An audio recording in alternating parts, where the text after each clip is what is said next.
viena, kā es runāju, un otra ir, ko es runāju. Jo, ja mēs tādā tiešajā kontaktā, kur mums ir apkalpošana ar aci pret aci ar klientu, mums ir vēl iespēja ar savu personību viņu ietekmēt ar šarmu tur vai ar acu skatienu vai, jebkādā citā veidā ar žestiem, roku.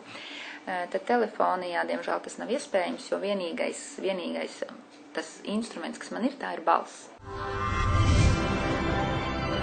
Ja jūs cilvēkam pēc zvana esat apsolījuši, ka jūs viņam atzinīsiet stundas laikā, tad noteikti arī stundas laikā tas ir jāizdara, jo cilvēks rēķinās ar to, ka viņam zvanīs.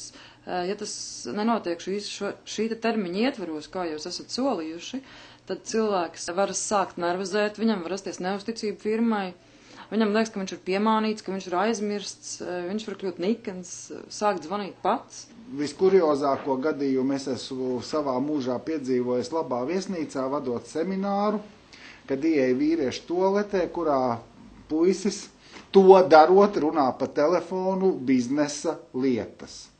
Es vienkārši biju šokēts. Ja nu tur nebūs kāda no precēm, kā es jums pierādīšu, ka viņas tur nav? Ja gadījumā viņas tur nebūs, tad mums arī zvaniet. Nē, man ir bail vērt vaļā. Tā tomēr ir liela nauda, un ja nu tur tās preces nav. Ja jums ir bail, tad neņemiet to preci, lai kurjers ved viņu projām. Jā, tā es arī darīšu. Daudz uzņēmumu izvēlās to tādēļ, kad viņi vēlās redzēt, kādi klienti viņiem zvana.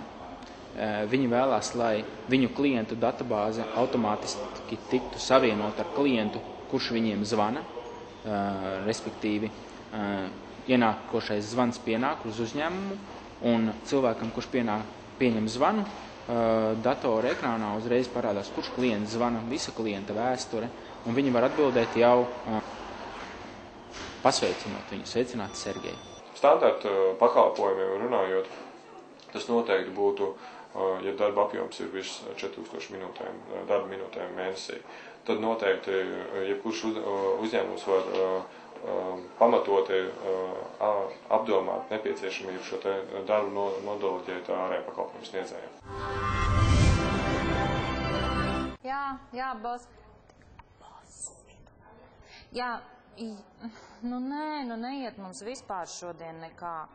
Cilvēki šādās situācijās ir uzvilkušies, viņš ir dusmīgs, kā es nopirku, man neiet, nekas nesanāk, nestrādā. Un, protams, ka viņi var saprast.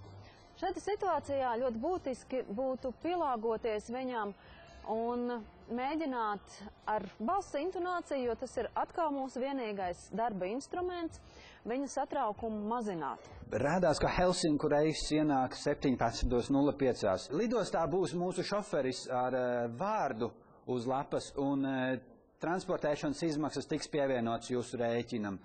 Okay. Jā, liels jums paldies! Liels paldies, ka zvanījāt. Jauka jums diena. Visu labu!